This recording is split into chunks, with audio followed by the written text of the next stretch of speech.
So in this video, we are going to see about your linear search. Okay. So this is nothing but searching an element of an array. So let us take an example of an array where your array length is equal to 5 on one-dimensional array, right? So what will be your index 0, 1, 2, 3, 4 because the length is equal to 5. Okay.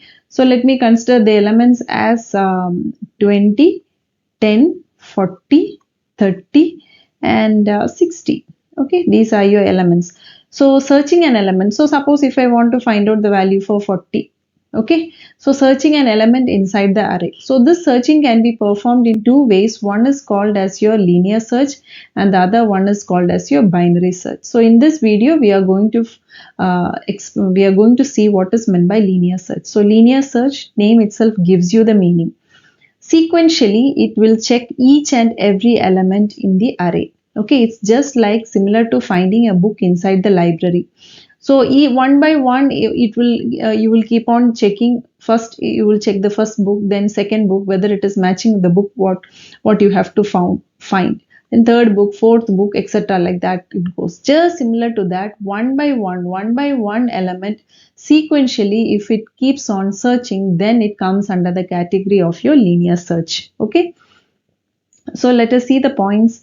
Also, it is called as a sequential search. It works by comparing every element in the array one by one in sequence until a match is found. Okay. Usually, it is used to search an unordered list of elements. See, this is unordered, right? It is not in ascending or descending. It is not in any ordered value 20, 10, 40. So if you want to find out the unordered list of elements inside the array, then you can perform this linear search. Okay. So now let us see the algorithm. The declaration is given by linear search a, n, val, pos. So what will be your a? A is nothing but your array, just like that of your previous operation. N will be equal to your length of the array, right? And val stands for your value that has to be searched. So in this case, it is equal to 40 in the example what I have taken. And position POS is nothing but your position. So as I have explained you in the previous operation, now in this also I am going to consider the assumption that position is equal to your index. In some of the cases, the position will not be equal to index. Position will be taken as index plus 1. So now I am going to proceed with the same concept that position is equal to index. For example, if 40 has to be found out, what is the position which has to be searched? Right. What is a position? I will take it as 40 is in the second position because it is equal to your index. Okay. Now let us see the algorithm. So first you are going to set position is equal to -1. What is the meaning of this? POS, variable POS will be initialized with your -1. -1 will be assigned to your POS variable. Why? Because the position 0th position also you can get the value, right? So you cannot initialize POS is equal to 0. Here your position POS variable is taken as -1 initialized. Now set I is equal to 0. So why you are setting I is equal to 0? I comes into the picture, you know that it is some loop, right? So one by one, if you have to search, first it will check the first element, second element, third element, fourth element, fifth element, it goes on. So now it starts from 0. That is why set I is equal to 1. Next you are taking, in this case they are taking your while loop. So it will check the first condition while I is less than n, right? 0, whether 0 is less than, what is the length? Taken 5 in the example. If it is, if the condition is true, then it enters into the loop. So what is your, inside the loop, you have the if statement. If a of I is equal to value. Value is nothing which has to be searched, right? A of, it will check whether for the first condition, it will check whether a of 0 is equal to 40 or not, right? If it is 40, then you have found the value. It is in the 0th position, right? So set POS is equal to I. Now your POS will be assigned by the value of I. Print POS. So by this you can stop the program. That's why it is going to step 6, which is nothing but your exit. Okay, if not, you are going to do the increment. I is equal to I plus 1. So in this case, what you are again 0, no, it is not 40. So again I will be incremented, I will be equal to 2. Now it will check whether 2 is less than 5. If it is true, again it checks whether a of 1 is equal to value. No, again it is false. Again it increments the value of I. I is equal to I plus 1. Right, now what is your value? Position is equal, I is equal to 3. Now it will check whether 3 is less than 5. Yes, 3 is less than 5. Now it will check, see here, a of 3 is equal to 40 or not. Yes, the a of 3 is equal to, sorry, right, it is in the position 0, 1, 2, right? So in the a of 2 itself, you are getting, I have skipped here in the example, okay? In the previous itself, a of 2 will be equal to 0. So what will be printed? POS will be equal to 2, and you will be getting print POS. Now, so what will be printed? Your position will be, so in your answer will be, it will be displayed as 2 because 40 will be in the second position. Right. Now, suppose there is one more condition. If I am giving some element like 70, but 70 is not present in the array, right? That also has to be printed. That is the reason why you go for the next. If POS is still in -1, what is the meaning of it? Print value is not present in the array because there is no change in POS, right? So these are the two conditions which you can see. Now let us see a program. Okay. So see here, what is this program? This program is to perform a linear search, to search an element by using linear search. STD, you know, all these things include stdio.h with the standard input output header file, so that you can use the printf and scanf statement, int main, which will indicate the start of the program. So what are your declaration and initialization? Int. It is an data type is integer. What is your array name? ARR. 10 is your maximum size of the array. You have a variable called num. I, you know that for it is for your for loop, right? And n, which is nothing but your length. And instead of, here you are using found is equal to 0. You are initializing the variable found by the value 0, and POS is equal to -1. Okay. So now when you write the program, what do you want? First, you should know what is the length of the array, or total number of elements in the array. Then you want to enter each element, right? Then you want to enter the element which has to be searched. These are the three things which is required. Okay, so first we will start with printf, enter the number of elements in the array. So you know the length of the array you are going to enter. Suppose if I enter if it is 5. Okay, see here, printf, enter, this is your screen output console window for the first case. Okay, enter the number of elements in the array. So this statement, same thing. So I am entering the value as 5.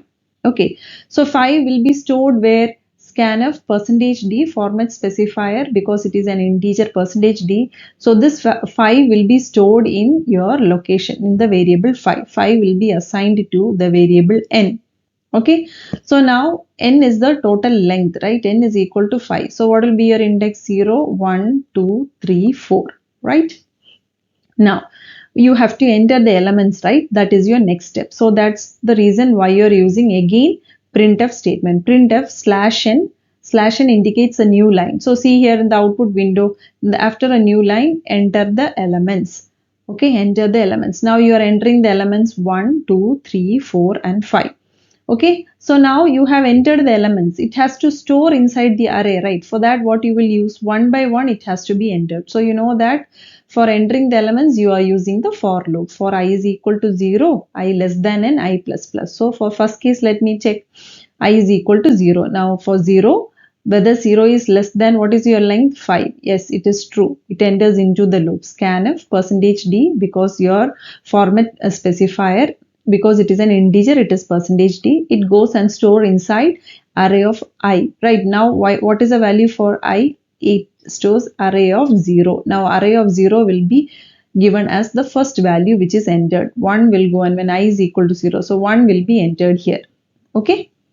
Similarly, now array of 0. Now your I will get incremented. I will become 1. Again, it checks the next condition whether 1 is less than 5. Yes, it is true. It enters into the loop. Then array of 1 will be stored. So 2. The second value which is entered is 2. Right. Similarly, all the values will be stored. 3, 4 and 5. So as I'm going as per my example, okay, these are the values which are entered. Now it is stored by using the scanf. Once I becomes 5, what happens? The condition is false. It comes out of the loop. It executes the next statement. What is that? Printf, enter the number that has to be searched. So I forgot to tell here why there is no after the for loop, why there is no curly bracket, because the next instruction, there is only one instruction in the for loop. That is the reason. Okay, so printf, enter the number that has to be searched. That is what, see here in the next line. Printf, enter the number that has to be searched. Now I have given the number as 3, right? So 3, where it will go and store?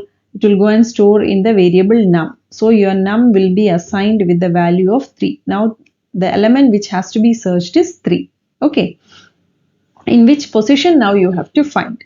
Now for that, it has to start from the 0th position. That is why you are using a for loop. For I is equal to 0, I less than n. So whether 0 is less than 5, yes, if it is true, it enters into the loop. So what will happen? If statement, right? If array of 0, let us consider the first case. If array of 0 is equal to num, equal to double equal to means whether that value is equal to your value of num value is equal to 3. Whether array of 0, what is the value you have? 1. No, it is false, right? Now what will happen? It increments the value for I. Now I will become 1. Whether 1 is less than 5, yes, it enters into the loop. Whether if array of 1, it will check the next condition. If array of 1 is equal to 3, no, right? Array of 1 is equal to 2, right? The condition is false. So it will not enter inside the if. Okay, now again I will be incremented. Okay, it is still in the for loop only. So now I will be equal to 2. Whether 2 is less than 5, yes, the condition is true. It enters into the loop. If array of 2, it will now check whether array of 2 is equal to 3. Whether array of 2 is equal to 3, yes, your array of 2 will be equal to 3, right? Now the condition is true. If it is true, it enters into the if loop. Right, it enters into the if. Found is equal to, now your found was initialized to 0. Now it will be given the value 1 will be assigned to your found. And what is your position? Position value is equal to I. What is your I now? I is equal to 2. So POS will be assigned, the value 2 will be assigned to your variable POS. Printf /n percentage %d is found in the array at position is equal to %d. So first %d will be replaced by your first argument, that is num. Second %d will be replaced by your I value. So what is your num? So what is your sentence now? What is your value? Num, right? Num is equal to 3. So 3 is found in the array at position is equal to I. Instead of I, your value will be printed. Now I is equal to 2, right? So now you have found the value now.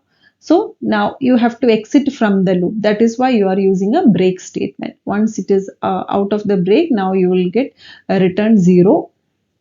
You can end the program. So there is a second case. This is the second case. If I am entering a different variable which is not a different value which is not inside your what array. Suppose if I am giving a value of 7, that is what given here, then what will happen?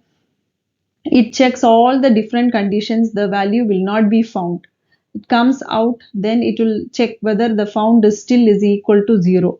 Yes, the found is equal to 0 means the %d does not exist in the array. Comma num. Num is what? 3, right? 7, right? In the second case, 7 does not exist in the array. That is what this is for the second case. Okay, so this is your example of your linear search.